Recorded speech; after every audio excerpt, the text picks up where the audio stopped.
Picture this. You've just finished your gym workout for the day. You have a massive arm pump, and when you get home to look in the mirror, you see those big arms that you have always dreamed of having. Does this sound like a dream of yours? Perfect. Because today we are discussing the upper limb and how we can improve function and definition of the muscles that are located here. Once upon a time, I had very skinny arms. In fact, I was built like a twig. I used to do that thing whenever the boys used to come together, and we'd always flex our arms to see who had the biggest biceps at the time and all that kind of stuff. I used to do that thing where you'd hold up your arm and then use your fingers and push up your bicep to make the muscle seem bigger than it actually was. Which is funny because nowadays I don't even have to fully flex my bicep and I can see that there's nice definition to the muscle. Just a few things to clarify to begin with. In anatomical terms, the arm, as you may know it, refers to the upper limb in anatomy, in which there are many muscles that work to move the upper limb in different anatomical planes of movement. However, for a bodybuilding context and aesthetic body context, we will be mainly focusing on a few muscles to maximize time and efficiency. I'll provide links in the description for those wanting to do further research on the upper limb itself. The main muscles that we will be focusing on are the biceps, the triceps, and our forearm flexors and extensors. Now, the biceps brachii is arguably the most commonly known muscle in the entire body. Sometimes if you see someone with really big arms, it's mainly their biceps muscle which gives off that presence. That's the goal that we're trying to achieve here. Now, a brief overview of the biceps. It's located in the anterior aspect of the arm. So anterior just means the forward, the front. So in this case, it's the front end of the arm. And it is a two-headed muscle, as suggested in its name, so biceps, bi meaning two. Its primary function is to flex the arm at the elbow and the shoulder, and allows for supination of the forearm. So when I say supination, what I mean is when you hold your hands out, palms facing up, that is supination. Think about holding 2 bowls of soup in your hands. That's supination, whereas if you were going to go palms down, that is what is known as pronation.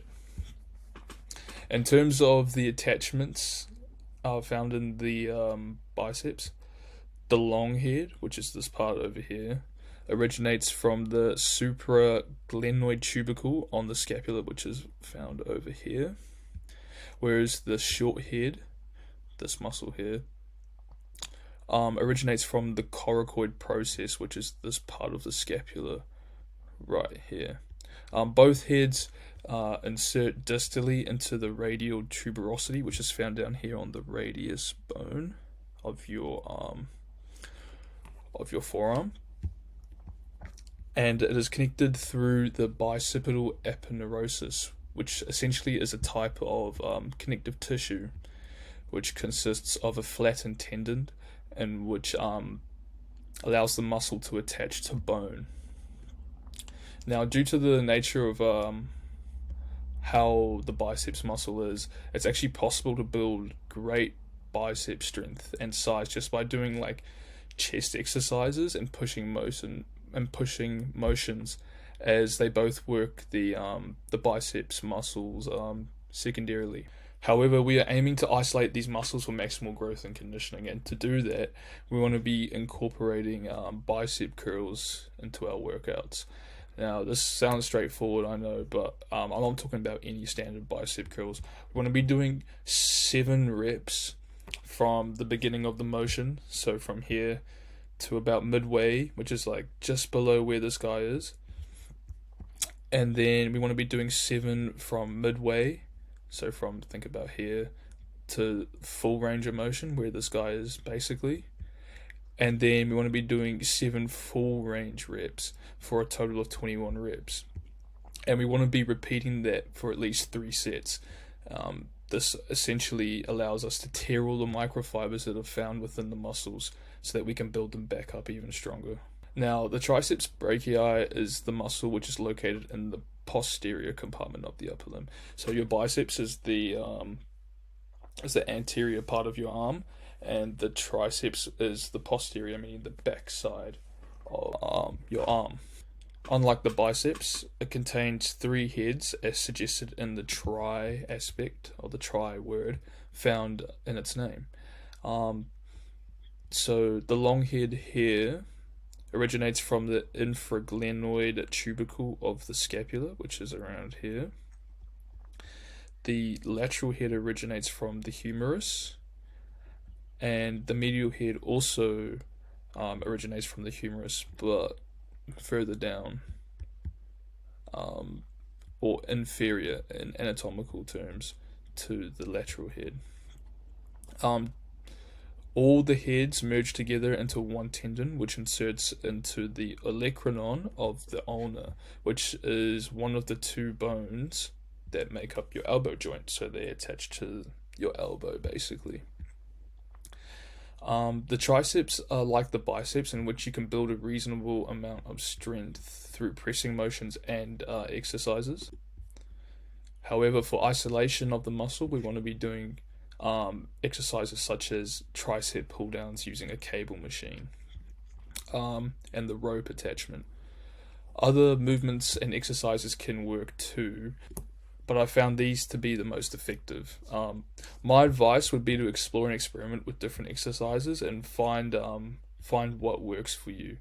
For some people, doing like overhead press with a dumbbell may work better than doing a pull down with the rope, and I encourage you to go to do that if that works better for you. Now, moving on to the muscles in the forearm.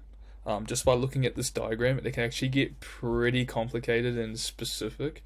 So for the simplicity of this video, I'll break it down a little bit.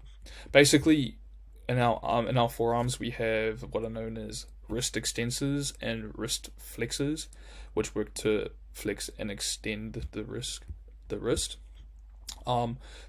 extensors are found in the posterior compartment of the forearm. So remember, the posterior was the back end of the of our forearm, and the wrist flexors are found in the anterior compartment of the forearm. So in order to work these muscles effectively, we need an exercise that comprises of both flexion and extension at the wrist joint. And the most effective way to achieve this is through dumbbell wrist curls and dumbbell wrist extensions.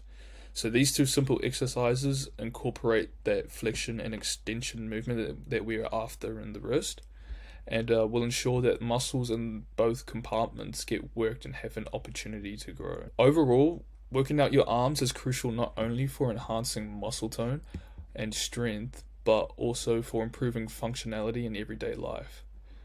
Strong arms facilitate a range of daily activities, from lifting and carrying groceries to pushing and pulling doors, etc., all that kind of stuff.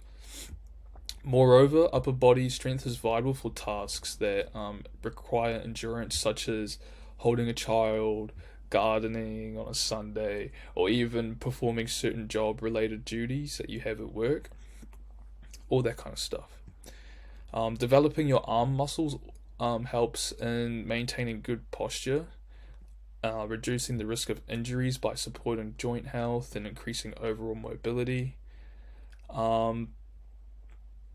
Developing bigger arms will also make you more attractive as well. All that kind of stuff. So there's really only upsides to working out your arms.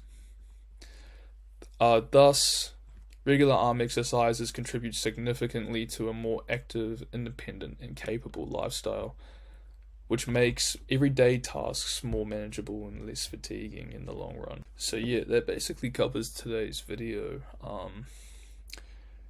If you enjoyed it, if you learned something new, feel free to leave a like below. Get active in the comments, let me know your thoughts. Appreciate you taking time out of your day to learn something new and watch one of my videos. So yeah, I appreciate it. Till next time.